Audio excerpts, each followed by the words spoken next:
Well, hello everybody, fellow friends, onlookers, thrill seekers, whatever you may have, whatever floats your boat, wherever you're here, I'm here for you. So, I guess where we should start is where we left off. And let's go ahead and start off on 3/7/25. So let's see, March 7th. I was being pressured to put weight on. And by putting weight on, I mean like I was told 20 to 40 pounds in a week or two, if possible. My surgeon said to me, his final words when I was leaving his office was, "Get fat, buddy." And he looked at me eye to eye, man to man, and was just like, go in and build those calories, because what was being planned was an esophagectomy, which was removing the whole region of my esophagus, which is affected with cancer, and connecting the healthy part of the esophagus to the healthy part of the stomach. So part of the stomach would go, part of the esophagus would go, merging them basically into one. Unfortunately, at this time, and this news was very hard for me to accept. I'm no longer a candidate for that. That doesn't mean I won't become a candidate again, because there's no other way for me to put this. If I don't eventually get that surgery done, my 5-year survival chances are slim to none.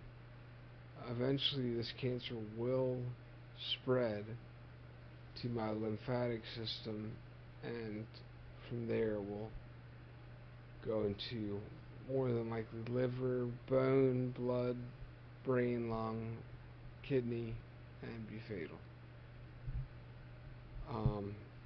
But we've got time. We've got time on our side, and most importantly, we've got a good team. We've got science backing us, and I've got some good systems in place already for treatment. So, my initial fear right now, so we start off with March 7th with me putting on weight, and then we talked about how I was disqualified. Let me clarify what the disqualification was about.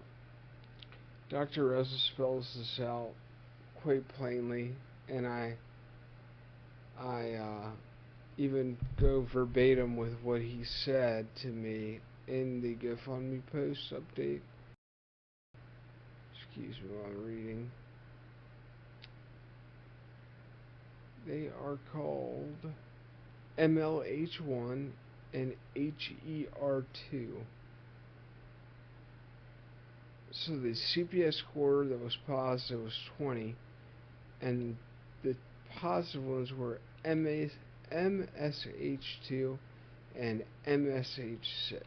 So basically what these two numbers are two receptors for the immunotherapy to target a protein in the cancer, which signals my immune system to go after said proteins. Without those proteins, there's no targeting system, if you will, that says, immune system, go after the cancer. Otherwise, without it, it would go rampantly and start attacking healthy things like organs and liver, and you have really bad diarrhea, and could even affect things like breathing and heart function. Fortunately for me, the two primary misfires it went for were my colon and my liver. Now, it was closely monitored the whole time. As soon as it started affecting it, anything serious. And believe it or not, the diarrhea is treated very seriously. Diarrhea is a deadly disorder. I've heard that from several nurses at this point. And but more importantly, when I went after the liver, that was it. I was immediately put on prednisone, which pretty much ends immunotherapy when they started introducing a steroid, and no more immunotherapy drugs were administered. Now, after that happened, chemotherapy started happening, but between the two, I was knocked down so low that I was admitted to a hospital and stayed there for over a month. I contracted pneumonia and needed blood transfusions and almost died. I would attribute this to my oncologist unknown factor and my unknown factor. We didn't know how the combination of those treatments would affect my body and how well I was going to handle it. Now we're walking into a situation where we're fully kind of versed in what will happen and the preventative measures that need to be put in place, along with the quantity that I could handle and which ones I was most sensitive to. So I was on 2 different immunotherapy treatments before. One was called Opdivo and one was called Yervoy. And the Yervoy was the one that was causing most of the problems. So Yervoy is kind of a general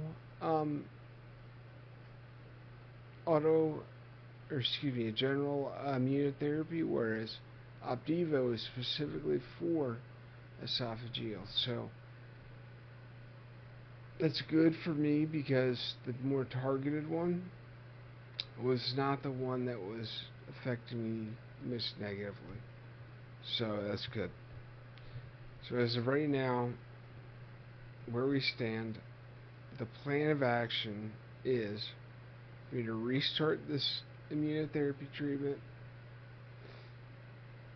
Before we even do that, though, Dr. Reza, my surgeon, wants to go back in, take a look with an endoscope, which is the camera that goes down my throat, looks exactly at the cancer, and see where I stand now from where I stood the last endoscopy, which was, the results were fantastic from that. But it's been months now since that, and also even more months since the last cancer treatment. So since we've gone so far, there's been so much time in between last treatments and last endoscopy. The reasoning for that has been hospitalizations, doctor vacation, snow, missed doctor's appointments because of said snow, and hospitalization, vacations, etc. The unexpected, housing problems, stress, underweight. All of these things took a much longer time than anticipated for me to get resolved. Really, what I've learned from all of this is stress. Stress had to be managed. And why I needed to relearn that is it's rather sad, because I've learned long ago that you can never take care of yourself until you take care of yourself. And I guess the same can be said about yourself if you're not taking care of your health, your stress, and your mind. if your mind and your isn't well, then you won't be eating well. If you're not relaxed and feeling safe and comfortable, um, then you won't retain weight and you won't be a healthy person. And when I left the hospital, I was so stressed out and still do remain pretty stressed for a variety of reasons. Uh, the easiest way for me to explain why I was, you know, what human needs are is Maslow does a great job, who is Maslow's hierarchy of human needs specifically, speaks about what are the basic human needs to be happy. So it starts off with physiological basic needs of like a house, safety, job, income, food, breathing, shelter, things of that nature. And quite honestly, even the shelter one was unsure and uncertain at times, because in this world, in this ocean front, if you don't have enough money and security in your income, you're on the streets, buddy. And this is a cold, hard world these days. So for Social Security to get in place, for the income to get in place, this was a long, hard-fought battle. And some things I'm good at just shrugging off, being able to overlook, and other things, like if my bills aren't covered and if I'm not sure about my job and I don't have that certainty in my life, there's no way for me to just brush it off my shoulder and move along like there's just nothing wrong. I don't have the ability to do that. Maybe some people do. I just don't. I worry about stuff like that until it's in place. Once it's in place, we're good. So a lot of factors were at play, and I would say about 90% of those factors have been figured out and sorted. The sad part is that too much time passed between last treatment, cancer treatment, and those things to get sorted for my health to get figured out. So they're going to have to put me back under treatments, which ultimately could cost me my life. Some of this, just like anything in life, is can be attributed to fault of my own, but not all of it's my fault. A lot of things were unfortunate. I didn't want to go to the hospital. I didn't want to be put out of my apartment. I didn't want to be stuck in limbo with figuring out where to go. I didn't want, my support group to be so uncertain about how they could support me. There was just a lot of confusion there. So I encourage others that may find themselves in a life and death scenario needing of a support system to try to make it work and be understanding, by all means, especially when you're under a time constraint like I was with cancer and surgery. Always consider that you got to get the show on the road. You got to move forward, and your health and your health is everything. Without that, you can't move forward. You can't go on. You can't find that happiness that you could look for. So always take care of your health. It's got to come first. Without it, you have nothing. That's the biggest takeaway. So, back to reading what Dr. Reza was saying. I discussed with him, his father, that my concerns with an esophagectomy are related to his malnutrition. So, I've always been about 200 pounds my entire life. Okay? We have come to a common understanding now that I may have this cancer has what's called hypermetabolic focus. So basically what this is the stomach cancer that is there is feeding off of my source of nutrients like a pathogen, basically, like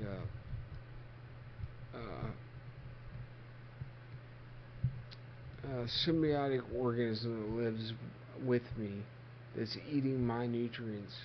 Parasite, basically, in my stomach that is called cancer. That's a strong possibility.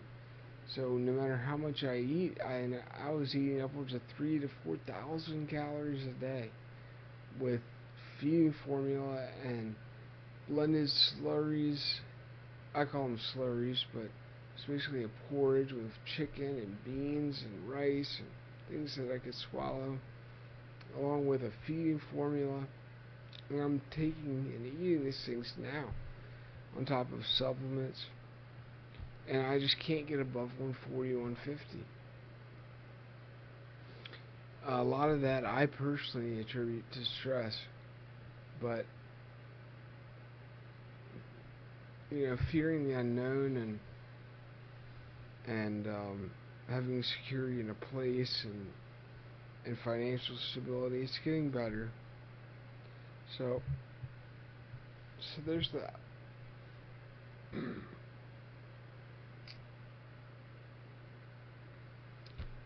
Oh, excuse me.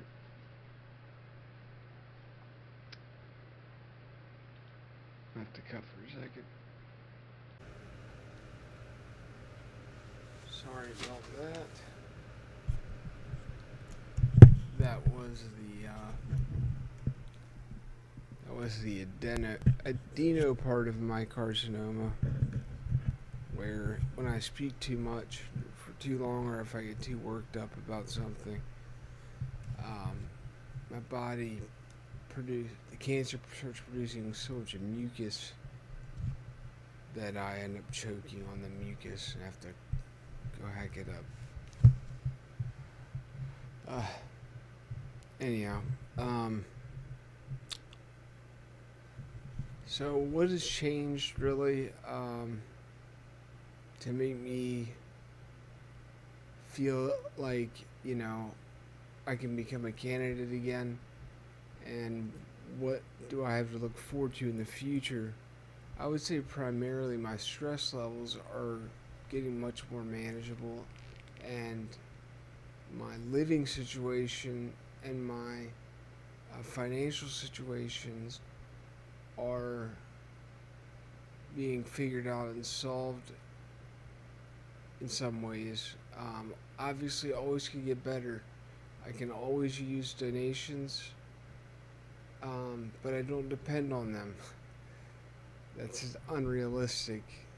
What I can depend on is things like disability. And now this is, fully in place.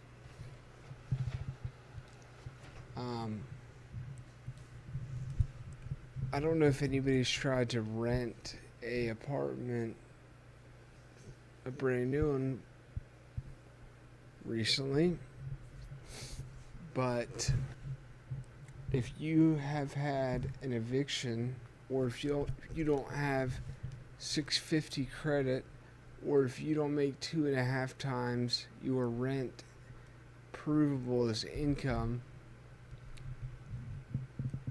and you don't have, probably I would say on the safe side, 3 to 4 months of rent in the bank, that's a lot to ask of somebody who just came out of the hospital and transitioned out of attempting to create their own company, alongside of, I was almost dead 6 months ago laying in a bed. I've been through a lot over 6 months. So to ask somebody by themselves to meet all these qualifications just to be able to sign a lease and then meet health qualifications to undergo one of the most intensive surgeries that is even performed these days. Yes, quite literally one of the most intensive surgeries being performed on a human being is an esophagectomy, namely because you're anesthetized for 12 plus hours with your chest cavity wide open for 12 hours, potentially. Fully anesthetized, it's a long time, 12 hours. So there's a lot of health qualifications. I would have to be not underweight.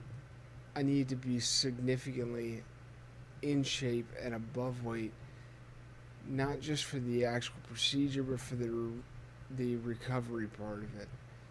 And we can get back into it, what Dr. Reza was specifically stating with this, because he says it best.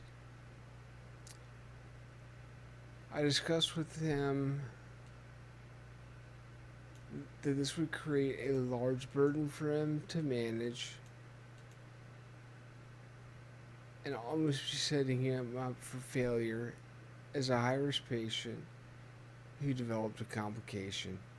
He is adamant about proceeding with his esophagectomy. He is pending a PET CT in 3 days at that time, which I've already completed.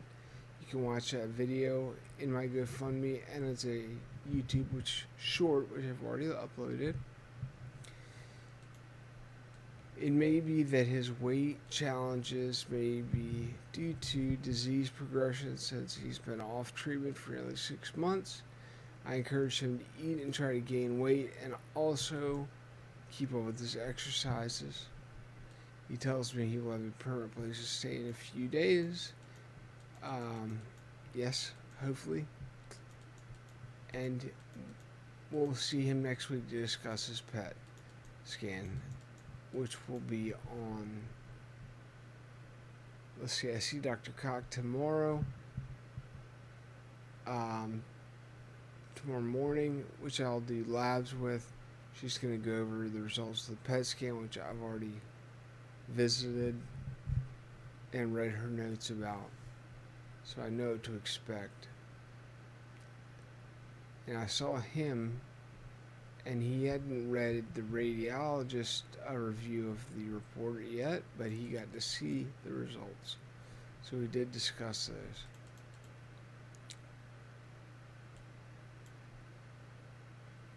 Okay. So more on the results. A lot of this is medical mumbo jumbo.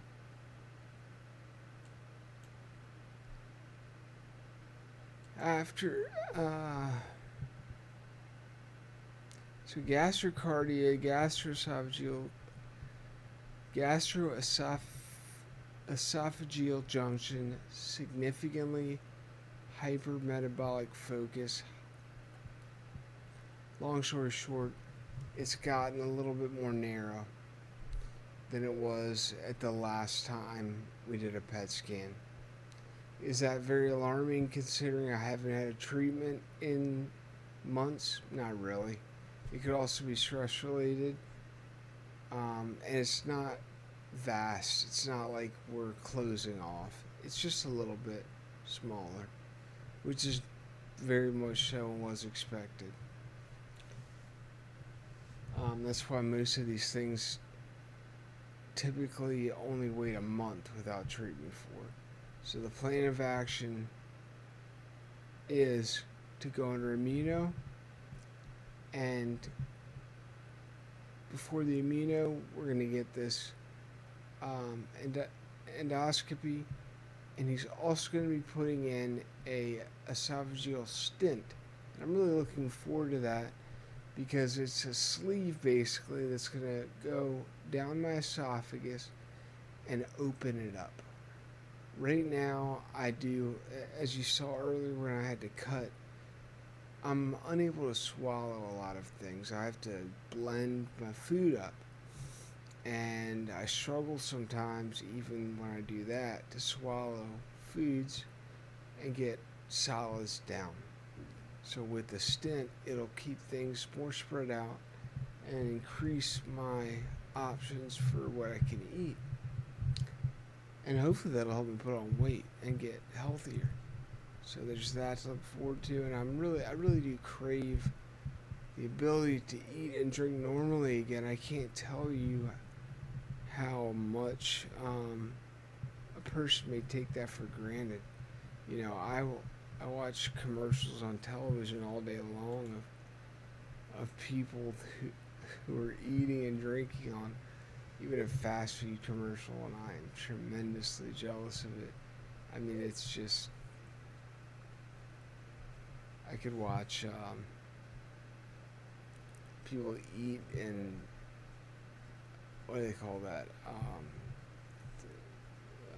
Mukbang. But it's not really mukbang. There's no like, not getting off to watching people eat, but I enjoy the fantasy of what that was like, because I don't want it to be a fantasy anymore. I want to be able to eat what I want to eat when I want to eat it, and quite simply that. So don't let these smiles fool you too much now. I feel like I was a little bit too positive with what kind of energy I was putting off, because some people in my support group even were under the belief that I was going to be just fine if they did nothing. And we found out very quickly that I needed a lot more help than people realized. Financially, emotionally, and realistically. So now that the help is in place and I'm receiving more of it, and hopefully even more to come, we're on the road to recovery.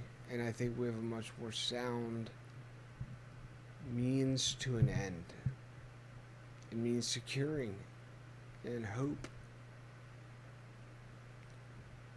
So, kind of in closure, now that we have a more sound means to an end and a much more solid plan, we're going to move forward and we're going to kick this thing's ass. I'm not gonna take no for an answer. This is life or death here, and I don't take that for granted. And I've lost things from best friends recently. Lost best friends. See ya. I'll never see you again. I've lost close family recently that I've had to cut because they weren't there when I needed them to be. And the same can be said about friends. And it's life and death for me. It's that serious. So if people aren't willing to take it to that level of seriousness, then sorry, but you're out. If somebody stands in my way as a negative force, I will not get in their way as a negative force, but I will cut them out of my life. The same way the doctors were going to have to cut the cancer out of my body. Because I don't have time and cannot afford the luxury of negative energy anymore. That is not even something that's on the radar anymore. I can't survive it. So, in that, life has gotten more simple.